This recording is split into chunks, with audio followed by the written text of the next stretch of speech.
Hey, welcome to Chamber Talk. We got another great show with you today.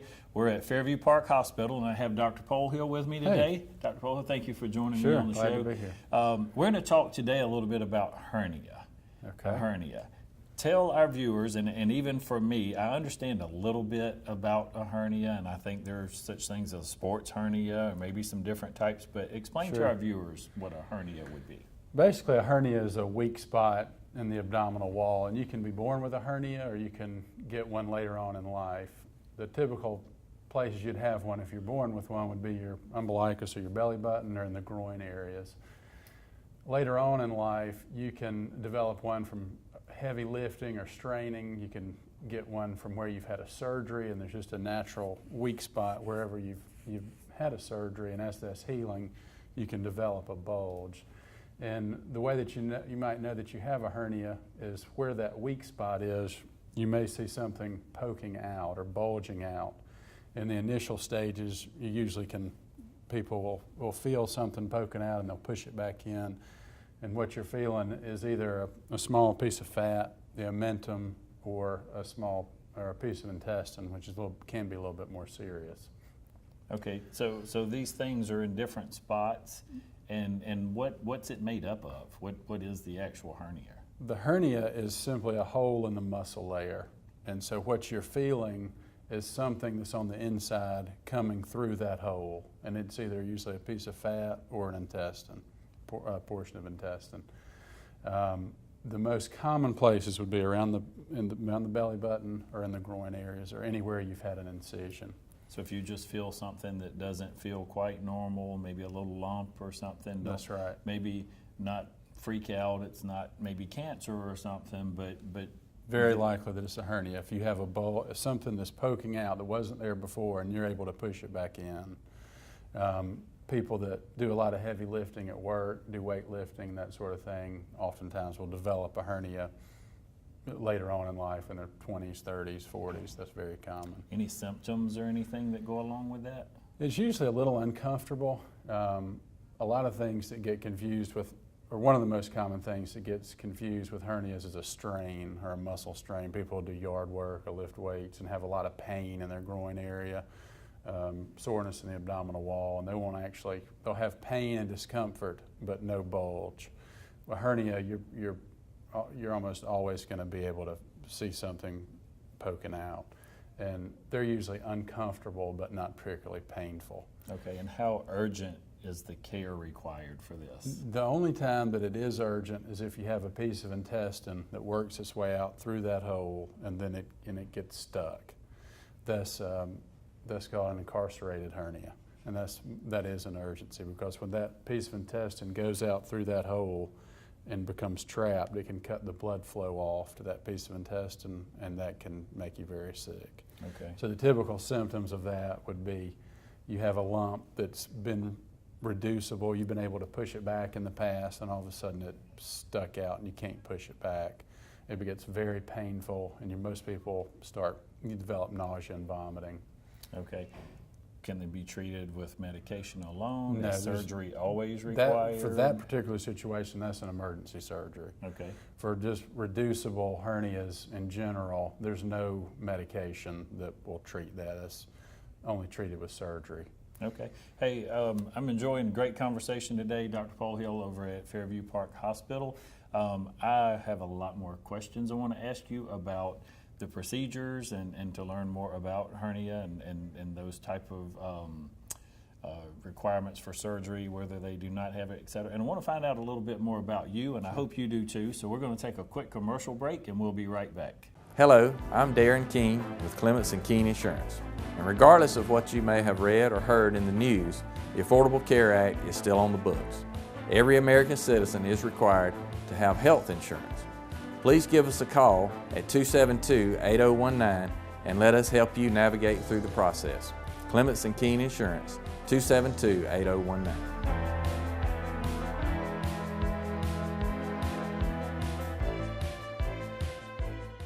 I attended Oconee Fall Line Technical College, and like many others, I was considered a non-traditional student. My classes at OFTC have taught me the different aspects of a criminal mind and the way the criminal acts. The term non-traditional career refers to jobs that have traditionally been held by one gender. That would be like males in cosmetology or females in welding.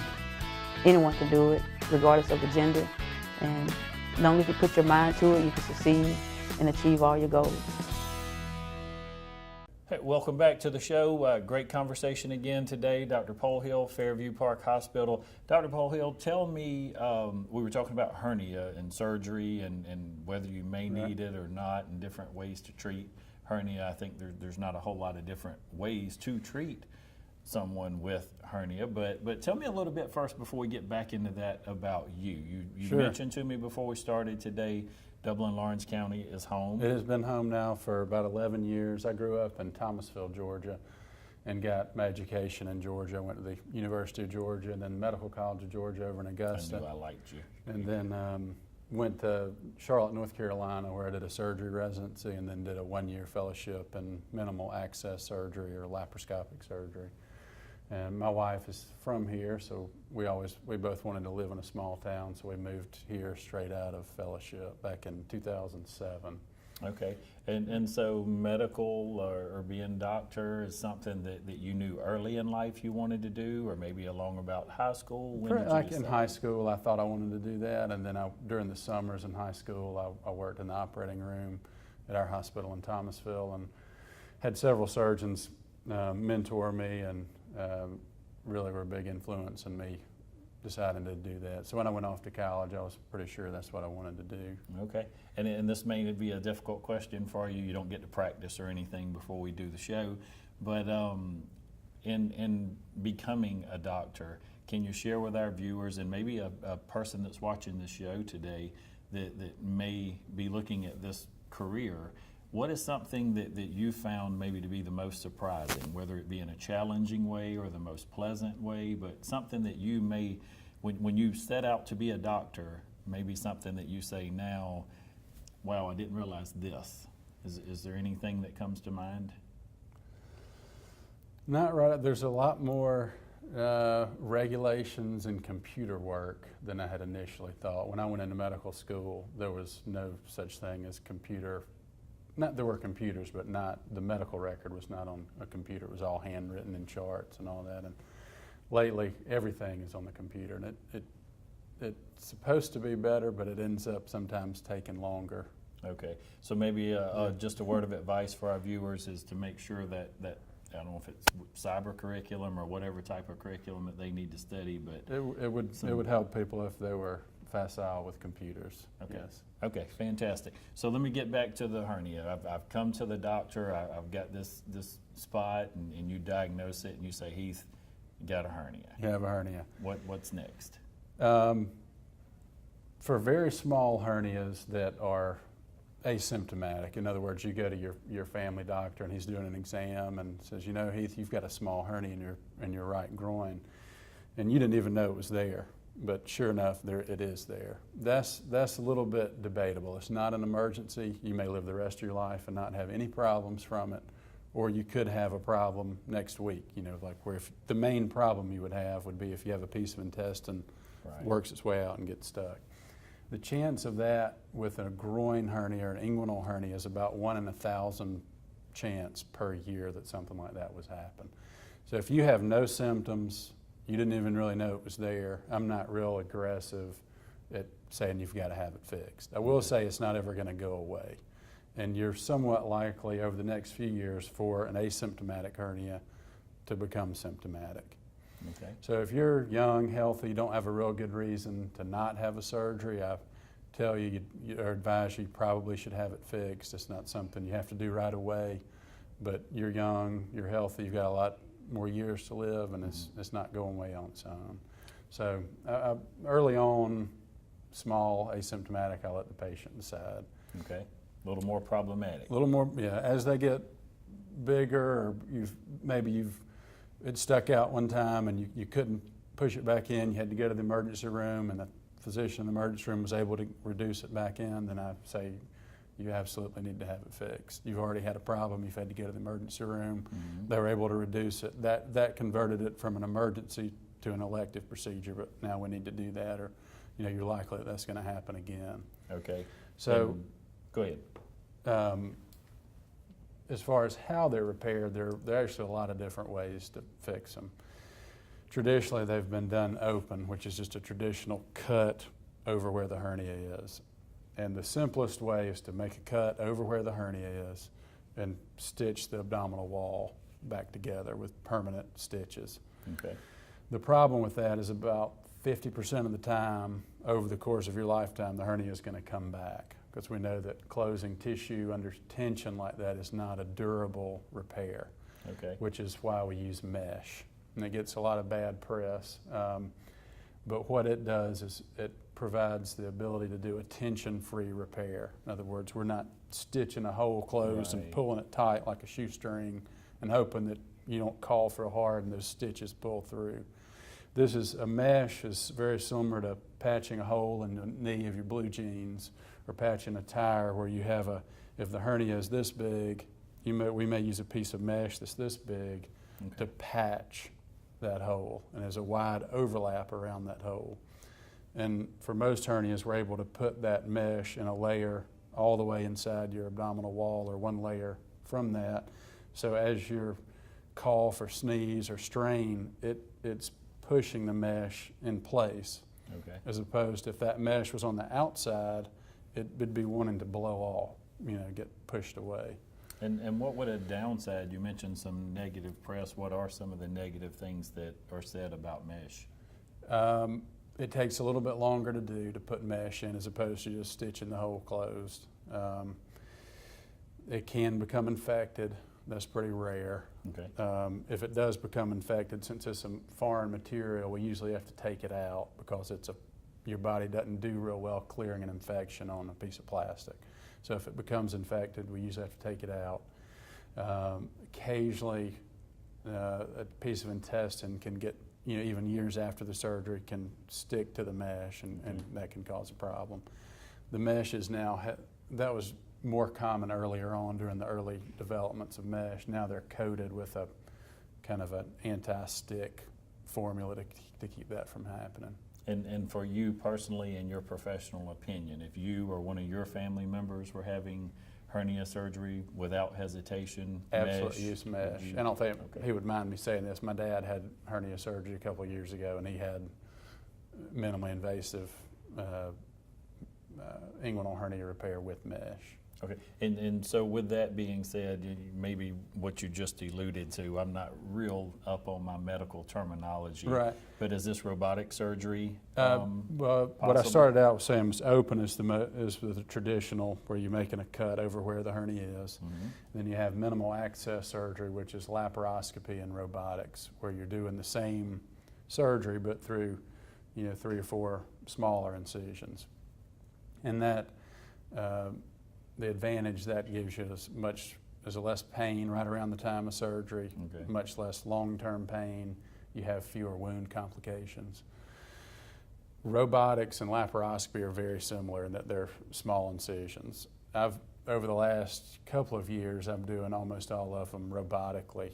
So we can do that right We do here that at Fairview Park Right. Hospital? It's the Da Vinci robot made by Intuitive that allows, it has a few advantages as compared to laparoscopy. The visualization is better. It has simulated 3D imaging. With straight laparoscopy, I'm sticking instruments in trocars, and they have only limited degrees of freedom. Whereas with a robot, the instruments I use they're wristed, so they have many more degrees of freedom, and allows me to do the surgery much easier.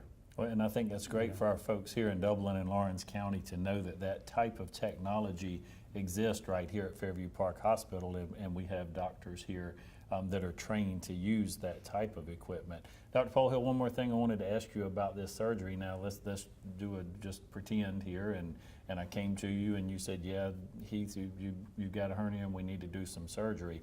Talk to me a little bit about prep time. Am I spending a day in the hospital? Is it outpatient? What's my recovery time look like? With the exception of a real complex hernia, like most inguinal hernias, umbilical hernias, and small midline hernias here, most of them are done outpatient. Okay. And you don't do anything, you just come here the day of your surgery. The surgery would usually take hour and a half, somewhere in that range. Then you'd go home the same day. As far as missing work, my only restriction is I don't want you to lift over 20 or 30 pounds for about 6 weeks. Okay. And ironically, it's not for the hernia, where the hernia is repaired. That has mesh, that's repaired real well. It's the incisions, the new incisions that I make to repair that hernia are you're at risk of developing a hernia in one of those incisions during the healing period, more so than you are that hernia coming back. Okay, and that's what I wanted to ask you now. And can the hernias hernia can after definitely come back. With the risk factors for them coming back would be smoking and obesity are the two most common risk factors. But there is no perfect surgeon, there's no perfect surgery.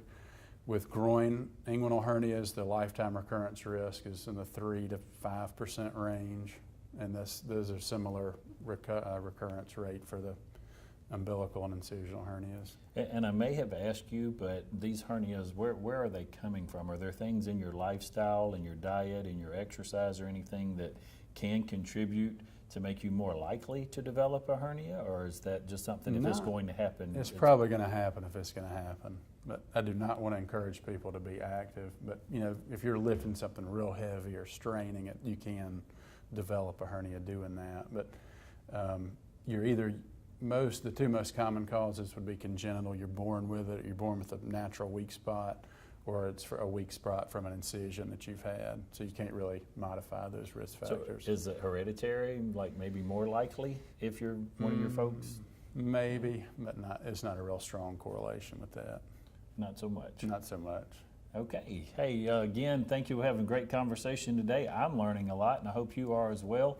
Dr. Paul, we appreciate you being on with us today. We're going to take one last commercial break, and we'll come back and wrap things up.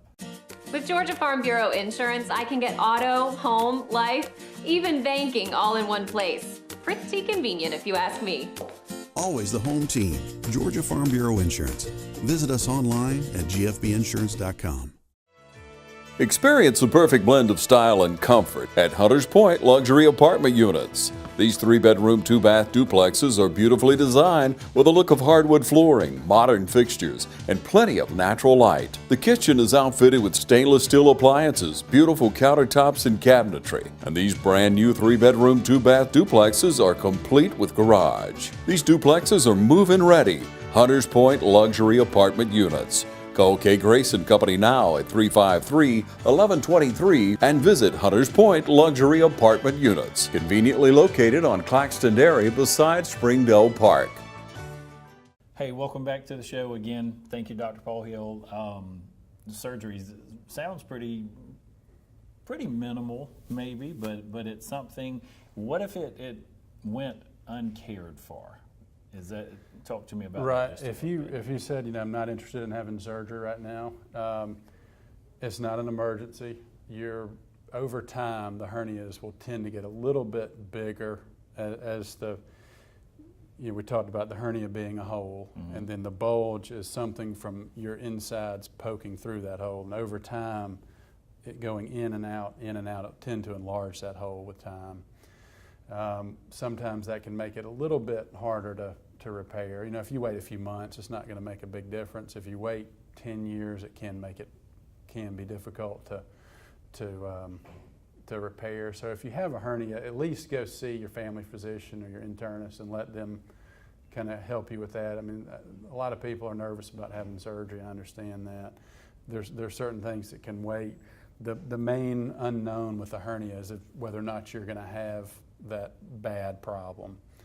Statistics don't really matter a whole lot until it's you. If the 1 in 1,000 is a pretty good estimate, but somebody's one. If people are real anxious about that being them, then I kind of steer them towards doing surgery. For people that are symptomatic and they're hurting, it's a lot easier to make the decision. Okay. So there are a few hernias that go away.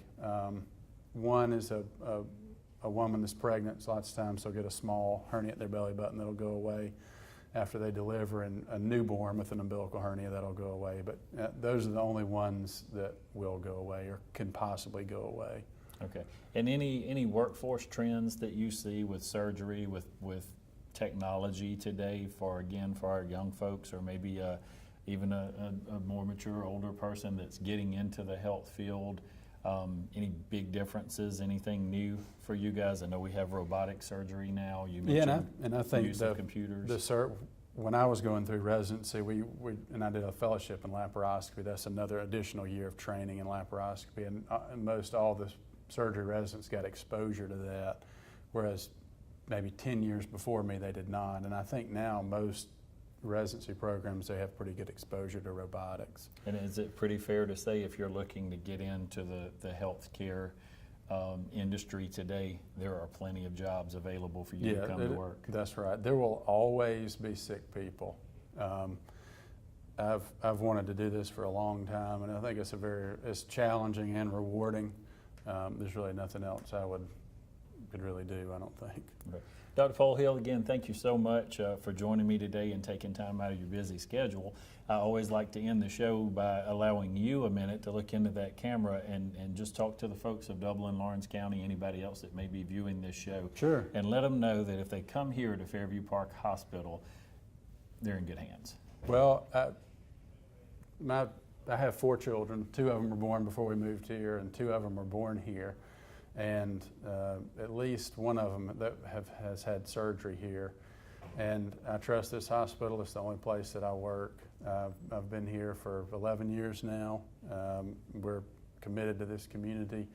And if you have a hernia or any other problem, I'd love to be the one to take care of that for you.